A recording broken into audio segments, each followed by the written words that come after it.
Assalamualaikum warahmatullahi wabarakatuh. Salam sejahtera bagi semuanya. Welcome back to my channel TPMDS. Selamat datang kembali pada channel TPMDS. Sobat-sobat TPMDS dimanapun berada, terkait P3K Guru tahun 2022 ada perubahan baru mekanisme terkait penempatan guru. Nah, dari hasil audiensi dari guru honorer bersama Kemendikbudristek kemarin, di sini ada pernyataan dari Bapak Andika Ganendra. Ini selaku bagian dari perencanaan dan pengadaan. Nah, pernyataan beliau, jika memang guru-guru ini sepakat semuanya ya bisa menggeser sekolah induk dan semuanya ini sepakat, ya bisa saja ditentukan seperti itu. Tapi langkah yang diambil oleh Kemendikbud sendiri di sini adalah untuk tidak menggeser sekolah induk. Data pengadaan dari Kemendikbudristek sendiri, Bapak Ibu bisa mempertimbangkan hal-hal berikut ya. Nah, jadi di sini kita juga membahas yaitu terkait apa yang sudah dibicarakan oleh Kemendikbudristek tentang 19.000 guru yang lulus PG ini akan ada yang melebihi kuota dari kebutuhan. Yaitu di sini kita bisa lihat seandainya dalam satu sekolah yang lolos passing grade saja di sini banyak ya. Nah, ada P1, P2, P3 dalam satu formasi. Nah, seperti itu. Lalu bagaimana sih mekanisme atau skemanya di sini? Nah, jadi berdasarkan dari audiensi kemarin, skemanya adalah skema induk ya. Nah, untuk prioritas utama yang diutamakan adalah di sini THK2 dengan guru honorer sekolah negeri. Jadi THK2 dulu ada di induknya, kemudian guru honorer juga bisa di induk ya. Ini sesuai dengan Permen Pan RB, pelamar prioritas wajib mendaftar di sekolah induk sepanjang ya kualifikasi akademiknya ini linear ya. Nah, atau sertifikat pendidik atau kualifikasi akademik, namun juga harus tersedia kebutuhannya. Nah, berdasarkan hal tersebut, kemudian di sini juga ya, pelamar prioritas yang dimaksud pasal 33 ya, kalau mengacu pada sekolah induk, jadinya pelamar prioritas ini adalah pelamar prioritas 1, 2, dan 3 ya. Nah, pelamar prioritas adalah 1, 2, dan 3 ya. Pelamar prioritas 1 ini guru PG, kemudian pelamar prioritas 2 ini THK2, kemudian pelamar prioritas 3 ini adalah yang guru honorer mengabdi lebih dari 3 tahun. Nah, jika demikian ya, maka skemanya akan mengambil skema induk semua ya. Prioritas 2 akan masuk kepada induk di sini. Ya, prioritas 1 akan masuk kepada induk, kemudian prioritas 3 akan masuk kepada induk, dan juga umum pun bisa juga menjadi induk ya. Nah, umumnya yang guru honorer kurang dari 3 tahun ini juga bisa menjadi induk selama ya di sini dia nanti jika ikut tes ini lulus passing grade. Nah, seperti itu. Dan ini pun akan diberi juga kesempatan selanjutnya ya. Nah, jadi di sini yang diutamakan adalah induk. Jika tidak ada induk, baru ke sekolah lain yang sesuai dengan kebutuhan. Nah, kebutuhan maksudnya sesuai dengan formasi yang memang kosong, tidak ada induknya. Maka yang aman di sini adalah memang yang memiliki sekolah induk. Baik itu dari 4 kategori prioritas serta 1 umum di sini, maka akan aman jika berada pada induk ya. Nah, lalu apakah ada kesempatan dari PPG dan guru swasta? Karena PPG dan guru swasta ini kan akan menempati dari non-induknya ya, karena akan ditempatkan pada sekolah negeri. Melihat dari hal tersebut, masih ada juga kesempatan ya, kesempatan pada mengisi sekolah dari negeri ya atau non-induknya. Ini bisa juga melihat dari kuota serta mapel. Jika yang lulusan prioritas 1, 2, 3 ini tidak ada induk ya, tidak ada mata pelajaran di induknya ya, kemudian memang kosong dan tidak ditempati juga oleh pelamar prioritas. Nah ya, ini akan bisa memasuki, tapi memang kalau melihat dari hal tersebut kemungkinan ini sedikit kecil ya. Nah, jadi tapi dari Prof Nunuk sendiri mengatakan ini akan ada skema tahun selanjutnya setelah menyelesaikan guru-guru honorer di sekolah-sekolahnya masing-masing di sekolah negeri. Dan skema ini juga nanti akan ada skema baru untuk yang memang belum mengajar dan sebagainya ya. Nah, ini skema-skema ini sudah dipikirkan untuk tahun-tahun berikutnya. Jadi tidak perlu khawatir ya, kalau tidak sekarang bisa tahun-tahun selanjutnya. Karena otomatis guru ini akan berada pada supply dan demand. Ada yang keluar, ada yang masuk, ada yang bertambah ya.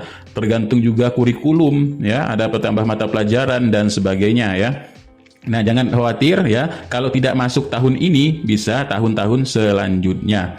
Nah, ini sedikit proses untuk yang sekolah induk. Jika memang berada pada sekolah induk berarti dia aman. Kemudian sistemnya juga akan mengunci pada sekolah induk. Tinggal pilih pelamar apa, dia pelamar umum atau pelamar jenis disabilitas ya, dan sebagainya. Nanti jika ada induknya maka dia akan masuk ke sekolah induk. Kemudian yang pelamar umum juga ya, yang pelamar umum ini jika dia bisa memenuhi passing grade, nah maka dia akan juga bisa masuk kepada sekolah induknya ya. Nah, itu. Kemudian selanjutnya di sini kalau kita mengkaji dari pasal 37 ya, pemenuhan kebutuhan guru tahun 2021, pelamar yang diutamakan adalah pelamar prioritas 1 dalam pemenuhan kebutuhan. Kalau tidak sudah terpenuhi prioritas 1 baru prioritas 2 ya. Nah, itu pun diatur oleh Kemendikbudristek terkait dari di sini kebutuhan kuotanya ya. Nah, kalau seperti itu. Akan tetapi memang ini akan menjadi masalah juga, tetap akan menjadi masalah pada kedepannya ya. Lalu ada yang memberi solusi, Ibu Nunuk Suryani selaku Sekretaris Dirjen Guru dan Tenaga Kependidikan ini memberikan solusi untuk menunggu pensiun yang ada di sekolahnya masing-masing baru bisa diangkat ya. Nah, menjadi ASN ketika ada yang pensiun, kemudian ada yang jumlah kebutuhannya bertambah ya. Seandainya rombelnya ini bertambah. Nah, itu bisa juga ya untuk memenuhi kuota ya, memenuhi dari kuota tersebut. Seandainya tahun depan nambah 1 lokal ya. Nah, nambah 1 lokal, kemudian kan kekurangan guru di situ. Kekurangan jam mengajar, maka bisa terpenuhilah untuk guru-guru yang lulus passing grade. Nah, namun dengan begitu juga ya, selain dari hal tersebut, kalau menunggu pensiun di sini kemungkinan salah satu solusi menurut kami di sini kami melihat dari pemetaan Provinsi Jawa Tengah ini bagus sekali ya. Nah, Provinsi Jawa Tengah juga mengatur dalam hal jika guru PPK sebagaimana dimaksud 1.2 tetap tidak mendapatkan tugas mengajar di sekolah lain, maka yang bersangkutan tetap pada satuan pendidikan sesuai formasi dengan penjelasan diberikan tugas jam mengajar. Bisa saja ya, diberikan tugas jam mengajar atau tugas lainnya kepada PPK tersebut di sekolahnya dengan ini sudah diangkat sambil tadi menunggu yang pensiun. Tapi dia diangkat dulu. Ini bisa seperti itu sebenarnya ya. Lalu kepala sekolah juga bisa mengevaluasi atas penempatan tersebut paling lama di sini dalam kurun waktu 1 tahun ya. Nah, kan ada evaluasi ketika ada yang pensiun barulah dia akan bisa menempati yang pensiun. Ini bisa seperti ini sebenarnya kita mengambil langkah-langkah strategisnya. Nah, untuk evaluasi dilaporkan kepada Dinas Pendidikan Kebudayaan karena kita mengambil induk pada bekerja pada dinas pendidikannya yang ditempatkan pada sekolah tersebut, lalu diberikanlah jam mengajar. Nah, jam mengajar ini tugas tambahan, tugas jam mengajar atau tugas tambahan yang diberikan kepada PPK ini juga akan mendukung program pemerintah. Kalau melihat dari kurikulum Merdeka Belajar ya. Nah, di sini ini ada yang lebih merdeka katanya di sini. Ini siswa mempunyai program peminatan, misal di SMA, ini memilih mata pelajaran sesuai minat. Kemudian guru juga dapat menyesuaikan capaian perkembangan peserta didik. Dan sekolah pun mempunyai wewenang untuk mengembangkan mengelola kurikulum serta menentukan mata pelajaran yang sesuai karakteristik. Misalkan di sini adalah muatan lokal. Nah, muatan lokal contohnya di sini mata pelajaran bahasa dan budaya daerah serta kemaritiman, pariwisata dan sebagainya sesuai dengan potensi masing-masing daerah. Dan mapel muatan lokal ini belajar maksimumnya 70 JP ya, jam pelajaran. per tahun atau 2 jam per minggu. Nah, sementara tadi menunggu pensiun, alangkah lebih baiknya diberikan SK, diberikan gaji, mengajar pada sekolahnya, kemudian sambil mendukung dari program pemerintah ini. Nah, di sini kalau langkah seperti itu kemungkinan ini lebih baik ya. Nah, kemungkinan pemerintah bisa juga mengambil langkah seperti itu daripada di sini kita masih memperdebatkan bagaimana ini sekolah induk, non induk sesuai kuota ya, sesuai mata pelajarannya dan sebagainya. Kalau memang ingin ini tidak ada satupun yang merasa dikucilkan atau dikerdilkan ataupun dibuang ya dan sebagainya. Ini bisa ambil langkah seperti itu karena mereka juga sudah lulus tes ya, kemudian sudah bekerja, pada intinya sudah bekerja lah selama bertahun-tahun dan sebagainya, bisa saja mengambil langkah-langkah hal seperti ini. Ini dalam mendukung juga untuk program-program pemerintah. Kalau kinerjanya baik, maka di sini akan dievaluasi, kemudian ada nanti yang pensiun langsung bisa ditempatkan, ya kan? Nah, seperti itu kemungkinan pemerintah harus mengambil langkah strategis yang lebih bijak atau lebih baiknya.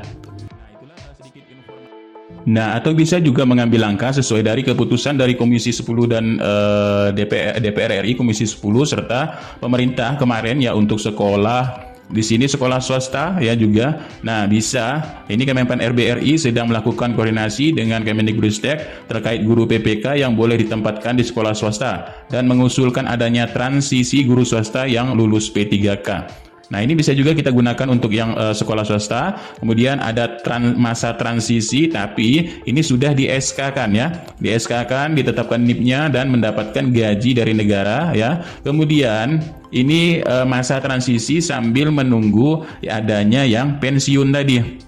Nah, di sekolah negeri, jika memang kekurangan tinggal mengisi saja, tapi mereka tetap bekerja ya, karena memang manusia ini harus biasa ada tanggungan ya dan sebagainya, keperluan untuk hidup ya. Itulah sedikit informasi, mudah-mudahan Bapak Ibu selalu dipermudahkan segala urusan untuk bagaimana menjadi aparatur sipil negara, mengabdi pada negara, dan memang kecintaannya ini pada dunia pendidikan ya, kepada murid-murid dan sebagainya. Mudah-mudahan kita lihat saja perkembangan terbarunya nanti, apakah skema-skema yang sudah dibuat di sini akan berdampak pada guru-guru ini yang lebih baiknya lagi ya. Sekian, terima kasih. Billahi taufiq wal hidayah. Assalamualaikum warahmatullahi wabarakatuh. Salam sejahtera bagi semuanya. Salam sehat.